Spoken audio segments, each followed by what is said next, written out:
Today I wanted to make a video about my Conkeldurr deck. I think with the addition of black and white, cards like Hilda and this 70 HP Timber is now buddy profitable, so I think this deck is actually pretty strong and I've been having a lot of fun with it, so I wanted to make a video about it, talk about the list a little bit, and then get into a couple games. There's a few things I really like about the deck. The Enriching Energy combo with Hilda is just pretty insane. Like, it basically just is draw 7 cards with the Enriching Energy into Dunsparce, and then you just shuffle the Dunsparce back in.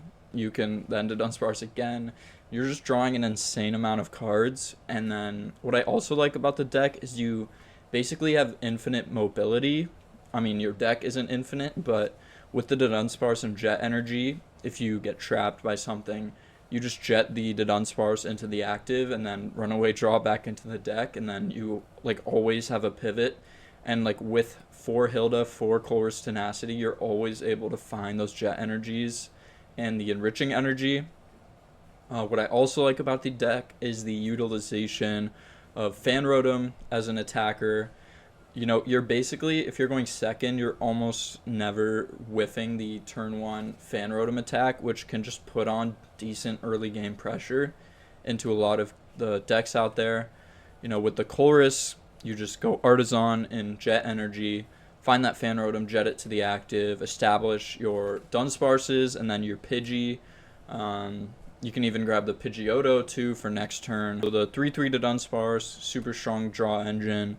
And then we're going 3-1-3 with the Conkeldurr line. Not super crazy there, but with the kind of other attackers you have, I think this is a sufficient line without any Pokemon recovery. Like the Fan Rotoms, you got the Dunsparce EX in there, which can honestly be a great attacker in some scenarios and one that your opponents won't always see coming. Especially decks like Goldango, Miraidon, Raging Bolt, things like that that put a lot of EXs in play. This can be a super punishing attacker if they don't play around it correctly. Yeah, then you got the Brute Bonnet, 2 of them with the 2 booster capsule. I could see like maybe upping the booster capsule count or like playing recovery just in case, like if Tool Scrapper becomes really big in the format. I haven't seen a bunch of decks playing it yet, so the 2-2 split there has been fine so far, but I could see that becoming a problem at some point. And then we've just got the 1-1-1 Pidgeot line, which I think is fine. Like if you prize it, it's not the end of the world like any of the pieces, because you still just draw so many cards with the Dunsparce engine. And then yeah, from there, pretty standard stuff. The Binding Mochis, along with the stadiums, can help you reach big numbers with Conk and with Ursaluna in the late game. But yeah, don't want to over yap about it. I think we'll be able to better see some of the deck in action. I think most of the time we're picking second. Going first can be good, but I think we're going second blind. Not the worst start. What we got? Okay, we're against Typhlosion. So this is just a 1 prize race matchup, which this does give us another turn to set up, which is nice.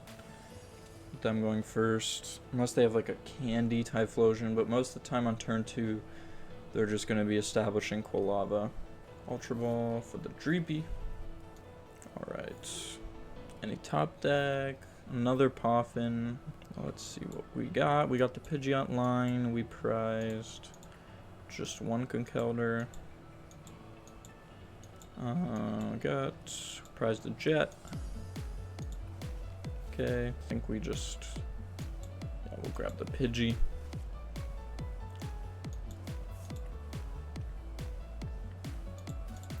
And then grab these. But we got the follow-up draw for next turn. I don't want to give them Town Store. We could boss, make it a little awkward for them. I don't hate that.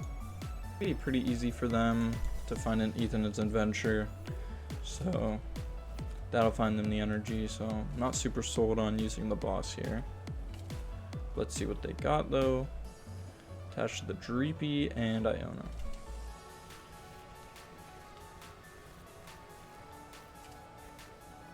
Okay, that's pretty good.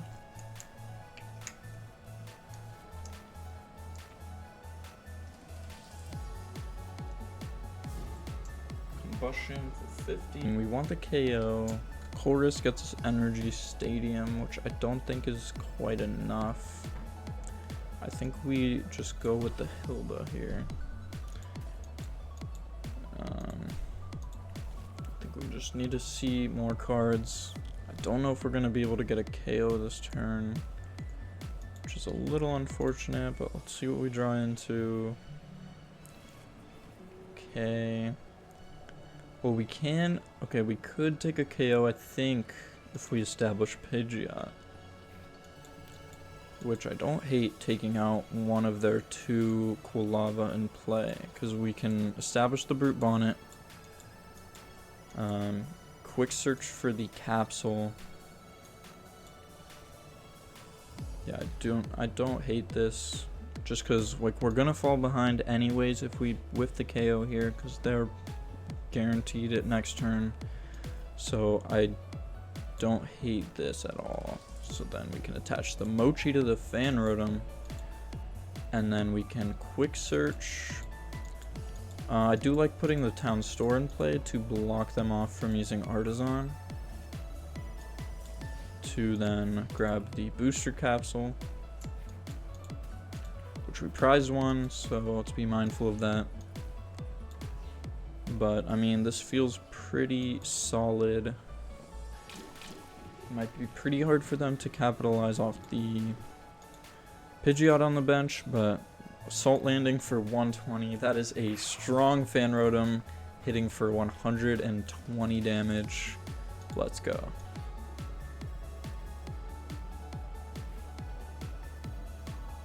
We're going to want to establish the Conkeldurr this next turn, but I mean, yeah, knocking out the Quilava does slow them down a little bit.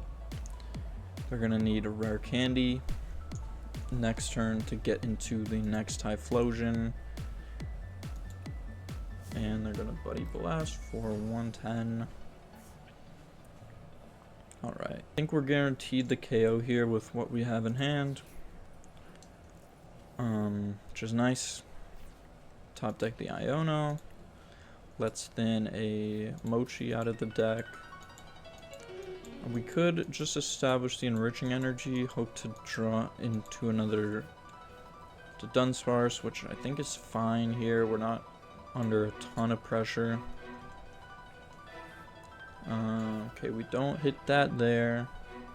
So we do have to Hilda for Conkeldurr, and then we're gonna have to quick search for the rare candy, which not ideal to leave that Enriching Energy in play, but I think it's okay here.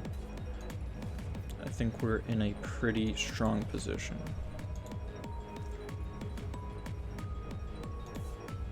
So, yep. Just go Toxic Powder. And then we don't need this anymore. Let's just get that out. Yeah. Gutsy Swing for 250. Conkeldurr is absolutely swinging out here for huge damage. We didn't even need the Binding Mochi, but it was there. And, like, yeah, in this position, we could have knocked out any stage 2 there with the combination of the Binding Mochi and the Gravity Mountain, which we don't even need because we're playing a one prize deck, but super, super strong Gutsy Swing right there. That's how we do it with Conkeldurr. Fez, that's nice. That's 2 prizes for us later down the line. Got the Ultra Ball, 2 more Ethans in the discard, and they're just going for the Dracloak. I think we're in a very commanding spot here. I don't think there's much they can do from this position. Got a Journey.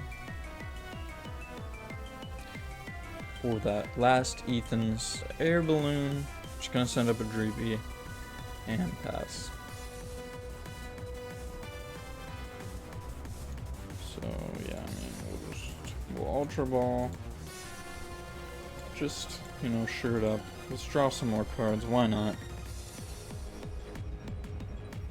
There we go. let's just see them all. See all the cards. We're gonna quick search for boss. And we don't need that. We should be chilling. Set up our board, thin a few cards.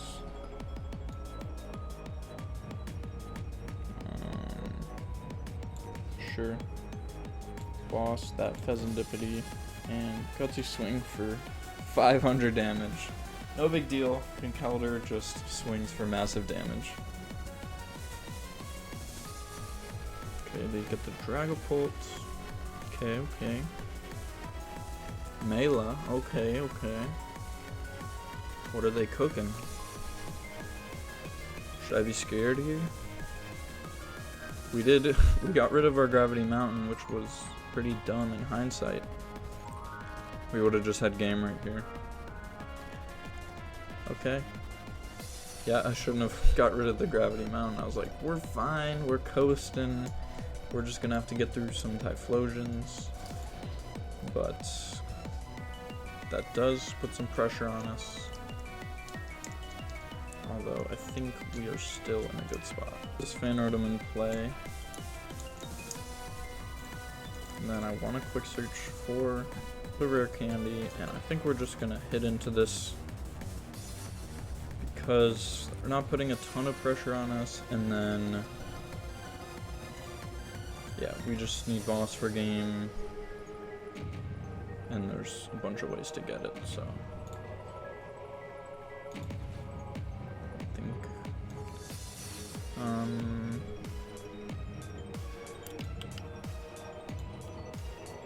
yeah, let's just, yeah. We threw away the game, quite literally. We threw away the Gravity Mountain we needed to win. But with this kind of board, so if they knock out my Conkeldurr, we just need boss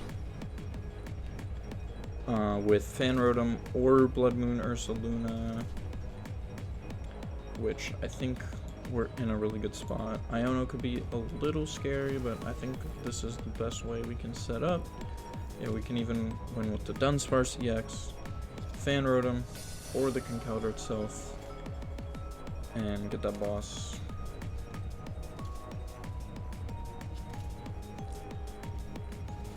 If they decide to retreat into a Typhlosion, that is.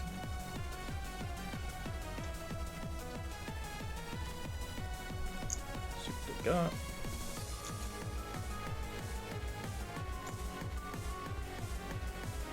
We're down on our jet though. And yeah, they're just Buddy Blast.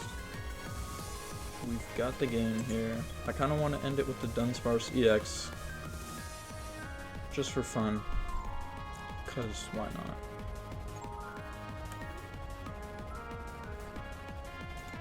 Quick search. Boss's orders. Jet Energy. Dunsparce. And that is the game. Let's go. 60 damage is enough to take the final 2 prizes. That's 3 wins out of 3 games for my Conkeldurr deck. I hope you enjoyed this gameplay. It's my first time doing a video like this, so let me know if you enjoyed, and I'd love to do some more deck profiles, maybe stream a little bit. We'll see.